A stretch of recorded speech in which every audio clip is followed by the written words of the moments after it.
বঙ্গবন্ধু শেখ মুজিবুর রহমানের ৪৯তম শাহাদাত বার্ষিকীতে ধানমন্ডি ৩২-এ ছাত্র জনতা অবস্থান নিয়েছে। গতরাত থেকেই তারা অবস্থান নিয়েছে।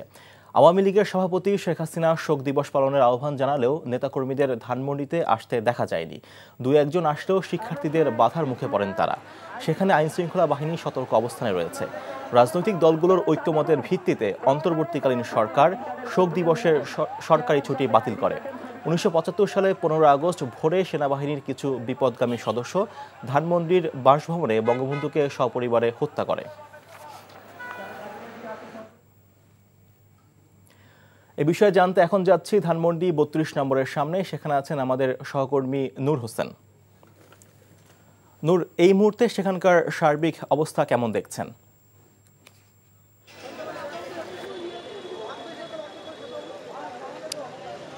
সাগর, গত ১৬ বছর ধরে ধানমন্ডির ৩২ নম্বরের যে চিত্রটি আমরা দেখেছি, ফ্যাসিবাদী স্বৈরশাসক শেখ হাসিনার পতনের মাত্র ১০ দিনের পর যেই ১৫ই আগস্টটি এসেছে, সেই ১৫ই আগস্টের চিত্র সম্পূর্ণ ভিন্ন।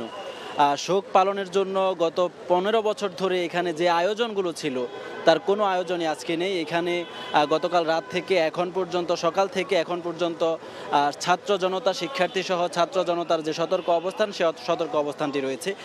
শোক পালনের জন্য আওয়ামী লীগের নেতাকর্মীরা দল বেঁধে অথবা অন্য কোনোভাবে আসতে আমরা এখন পর্যন্ত দেখিনি কাউকে।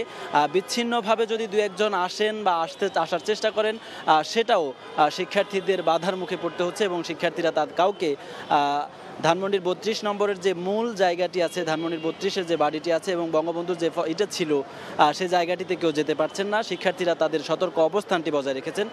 ছাত্র জনতা যারা এখানে উপস্থিত হয়েছেন, যারা এখানে সতর্ক অবস্থানে রয়েছেন, তারা বলছেন ১৫ই আগস্টকে কেন্দ্র করে কেউ যাতে বাংলাদেশে কোনো ধরনের বিশৃঙ্খলা করতে না পারে, কোনো ধরনের অরাজকতা, কোনো ধরনের অশান্তির অপ্রীতিকর ঘটনা ঘটাতে না পারে, সেজন্য তাদের যে এই সতর্ক অবস্থান। ধানমন্ডির ৩২-এর সামনে এবং পেছনের যে সড়কগুলো আছে, সামনের যে রাস্তাগুলো আছে, এই রাস্তাগুলোতে ছাত্র জনতার সতর্ক অবস্থান রয়েছে। বৈষম্য বিরোধী ছাত্র আন্দোলন আজকে সারা দেশের ছাত্র জনতাকে রাজপথে থাকার আহ্বান জানিয়েছিলেন। তারা বলছিলেন আজকে ১৫ই আগস্টকে কেন্দ্র করে শেখ হাসিনা যেহেতু একটি বিবৃতি দিয়েছিলেন, তাদের যে নেতাকর্মীরা রয়েছেন তাদেরকে রাজপথে নেমে আসার জন্য তিনি আহ্বান জানিয়েছিলেন। সেজন্য বৈষম্য বিরোধী ছাত্র আন্দোলনের পক্ষ থেকে দেশবাসীকে স্পষ্ট করে বার্তা দেওয়া হয়েছিল যাতে আজকে কোনো ধরনের বিশৃঙ্খলা না হতে পারে, সেজন্য সারা দেশের মানুষ যেন সতর্ক থাকে, শিক্ষার্থী সহ।